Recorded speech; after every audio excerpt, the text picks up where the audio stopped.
Well, good to see you again.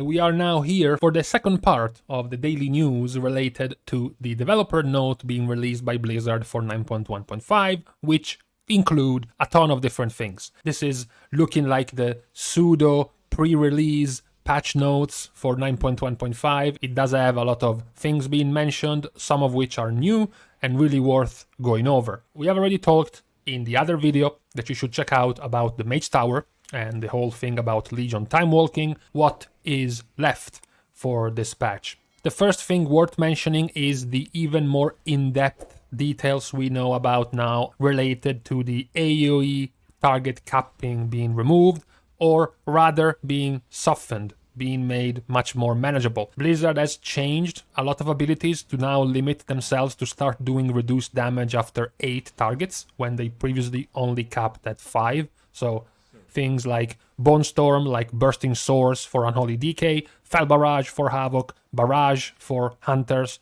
Arcane Echo for Arcane Mage, Frozen Orb for Frost Mage, all the way down to Blade Storm for Warriors. So now, instead of doing their base damage up to 5 targets, now they are doing their base damage up to 8. So that's already a buff by default. Then, if there are more than 8 targets, instead of only capping themselves at 8, so instead of only hitting 8 targets, even if there is 15 of them, they will do reduced damage after 8 targets.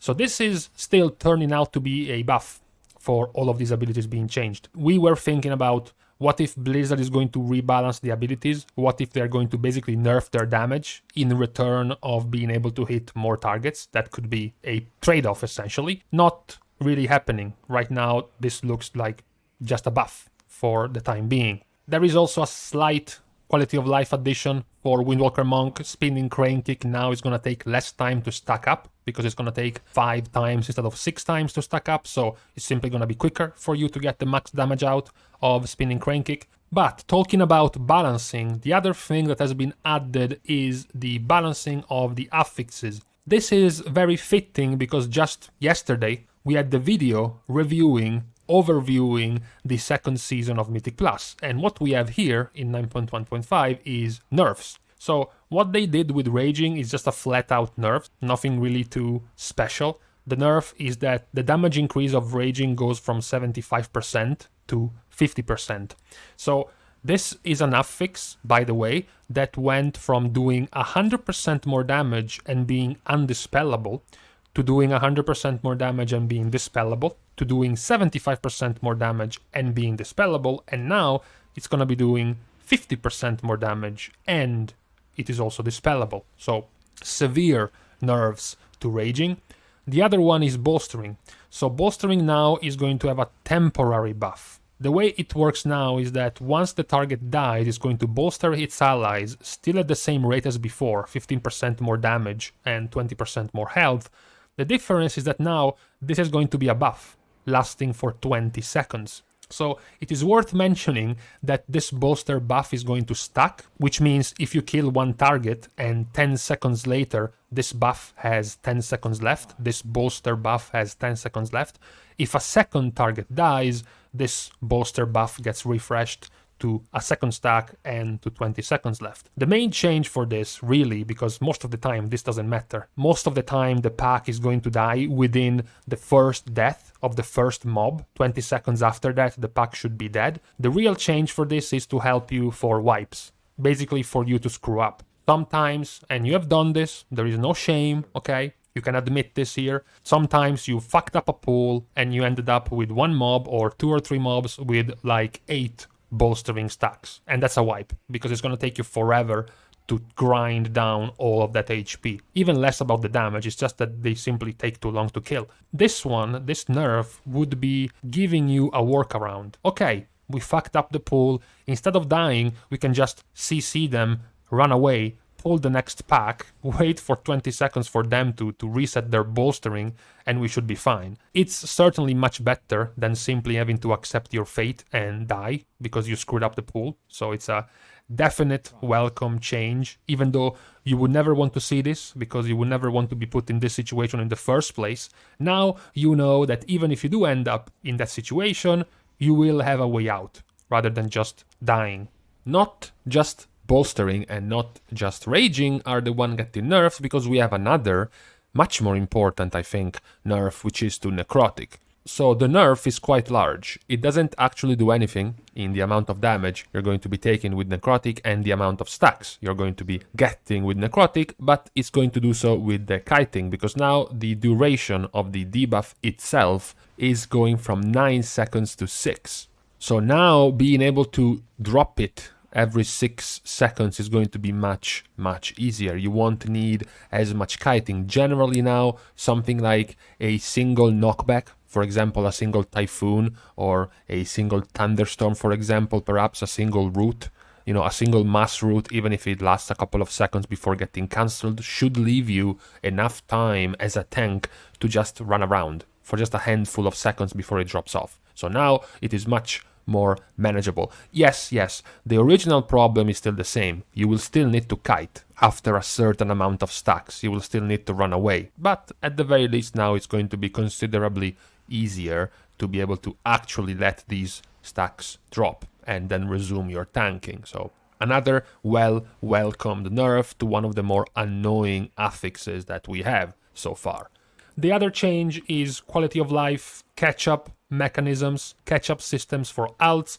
One is related to the gear. So now in Oribos, there is going to be what we knew already, which is the Traveler's Anima cache, the one that allows you to put your Anima into a bind on account item and send it around, or respec to a different covenant and then turn in this Anima.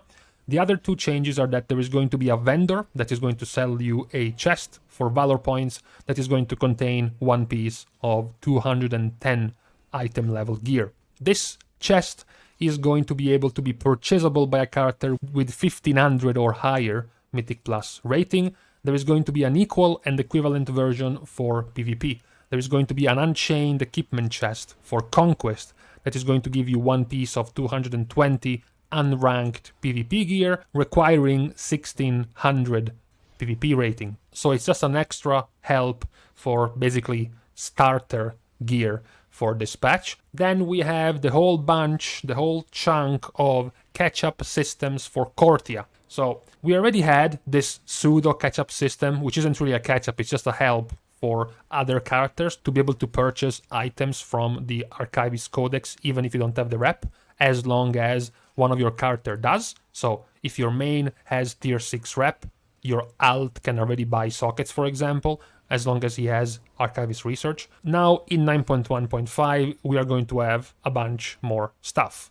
The research reports, which are the item upgrades, and the treatise items, the one that you can basically loot, are now available for purchase as account-wide if a character on their account has researched the appropriate rep. So just like the other items you already can buy, like the sockets and the conduit upgrades, players at tier 6 research can now purchase the research report relic examination techniques, which is again bind on account, so you can send it to an alt, and this is going to increase the reputation granted by relics and relic fragments by 50%. There is also going to be a new quest at tier 4, relic efficiency, which is going to increase the average number of relics that will show up as bonus drops from rares and from treasures, as well as, more importantly, how many relics show up on daily quests or the weekly reward chests. Have you ever been triggered every day when you go in Korthia? All you want is rep, you look at all of your available quests and you find a grand total of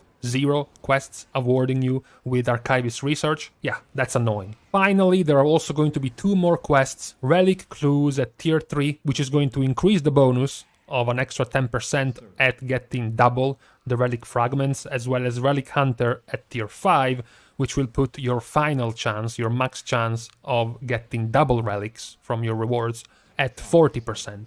The explanation from Blizzard in their notes is obviously self-explanatory related to these catch-up systems. We understand that the end tiers of the reputation are taking longer than we intended, especially for players with limited playtime or that are not powerful enough yet to delve into the Rifts of Korthia. To that end, we have added the new quest, etc, etc, etc.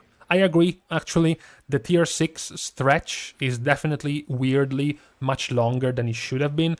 This is caused by the fact that, again, Blizzard messed up with their quests. It doesn't matter if you get more and more quests as you get deeper and deeper into the reputation if the quests are all fucking random and you don't know if you're getting rep as a reward from those quests. Because effectively, if you take the quests out of the picture, on day 1, you're doing the exact same things that you're doing on day 50. You're still killing the same rares, unlocking the same treasures, and looting the same chests that you did when you started. All of the things you unlocked along the way were just a one-time turn-in. The rest of your day in Korthia remained the exact same, which has been the main issue here. So, at the very least, in 9.1.5, you're going to get some catch-up systems to get this to be faster. But this is not all. This is not all because there is some massive changes, crucial additions which might revitalize the interest of people in the game. For example, all pet experience earned in pet battles is increased by 50%. So that's good. You know, that's huge. Then we have another thing. This is more important, seriously. This one we knew already. The Rune Carver will now offer to destroy an existing legendary item and return all of the Soul Ash or the Soul Cinders that were spent to create the item. So you're gonna get your refund now in 9.1.5. Another great addition, unironically, /ignore now blocks all characters on the ignored player's WoW account. That's actually pretty good. But more importantly, the real star of this patch notes, the real winner, is something I have campaigned for weeks. Blizzard, as you all know, Blizzard watches this channel for tips and improvements of the game, so once again, they did the right thing. Players who have built and upgraded their Covenant's Anima conductors will now receive grateful offerings from all Covenant callings, based on the highest level of Anima conductor they have upgraded. See? This is a win. One of my main campaigns was to get rid of this fucking useless currency, grateful offerings, and now it has been so. Now you can get this currency without actually doing the content that Blizzard wanted you to do to get this currency. Now you can just get it passively from your callings. This is important because you have tons of Anima now. You can't spend tons of Anima because all of the cool stuff like the armor sets and the pieces of gear you can buy are locked behind grateful offerings, which nobody wants to get. Back to the original problem of too many currency in the game being spread in too many activities, having to do a very tiny, very specific activity just to be able to get grateful offerings was dumb. I want to be able to do Mythic Plus or Korthia grinding or Torghast, basically the activity I want to do every day, and get this one, which is why it was a problem. Blizzard has caved in to this. They have admitted their mistake. They are saying that we do agree that grateful offering acquisition could be increased, especially with the upcoming ease of changing covenants. So imagine if you had problem getting all of these offerings to unlock all of the stuff in one covenant. Now that you can get to freely swap to all 4 of them, you're gonna have 4 times the issues of getting all of these offerings for everything available to you. Right now it's just the PTR, okay? So the rewards right now are shit. Simply said, doing a calling with the max Anima Conductor rank is only gonna give you between 7 to 10 offerings. So every day you get your emissary quest, and every day you get 8 or so offerings, which is way too little. You need way more. It's gonna take you 4 years to get everything available in the game with offerings, if that's the rate. So I hope it gets increased, okay? We are gonna finish with a slight change, which is not that major, honestly. Previously, as part of the whole catch-up system that Blizzard was planning, completing the Shadowlands campaign on any character allowed your alts to unlock their 3rd Soulbind for free. So basically any character, as long as you completed the campaign, would get their 3rd Soulbind. Now the completing the Shadowlands campaign part has been changed to unlocking your 3rd Soulbind. So unlocking your 3rd Soulbind on any character allows alt characters joining the same covenant to immediately unlock their 2nd and 3rd Soulbind.